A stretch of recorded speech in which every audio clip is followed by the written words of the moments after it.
अगर आप भी चाहते हैं कि जियो फिल्म्स की ऑडियो वीडियो सबसे पहले आप तक पहुंचे, तो लाल बटन को दबा के चैनल को सब्सक्राइब करें और साथ में बेल आइकन को दबाना ना भूलें।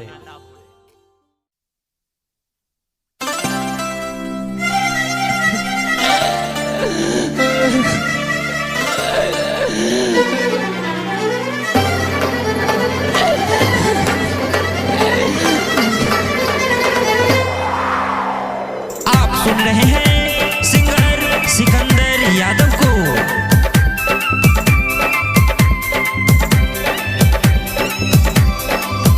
मानवी digital recording studio Mohiuddin Nagar. जियल भइल बा मुश्किल जियल भइल बा मुश्किल, देखी टुकड़ा जे चांद के ले गईले उदिलावा ओढ़निया से बांध के, ले गईले उदिलावा ओढ़निया से बांध के। जियल भइल बा मुश्किल, देखी टुकड़ा जे चांद के ले गईले उदिलावा ओढ़निया से बांध के, ले गईले उदिलावा ओढ़निया से बांध के।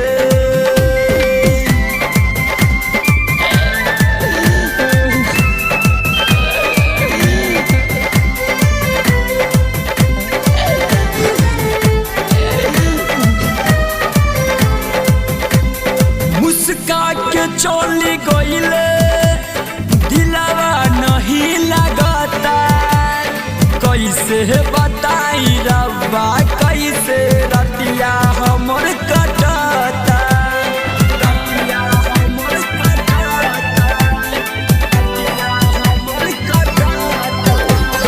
मुस्का के चली गईले दिलावा नहीं लगता, कैसे बताई रब्बा कैसे रतिया हमर कटता, रतिया हमर कटता, रतिया हमर कटता। करे लिया रजी भगवन, करे लिया रजी भगवन, मिलाई द न जान से ले गईले उदिलावा ओढ़निया से बांध के, ले गईले उदिलावा ओढ़निया से बांध के।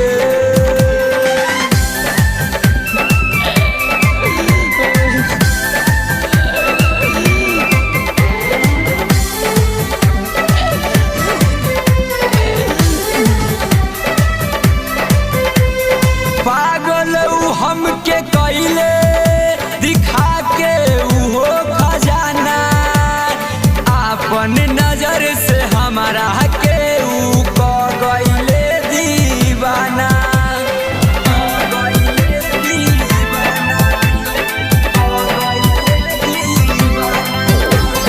पागल हमके कैले दिखा के उहो खजाना, अपन नजर से हमारा के ऊ क गईल दीवाना, क गईल दीवाना, क गईल दीवाना। हो खाता बड़ी दर्द, हो खाता बड़ी दर्द, पूरा कई न मांग के ले गईले उदिलावा ओढ़निया से बांध के, ले गई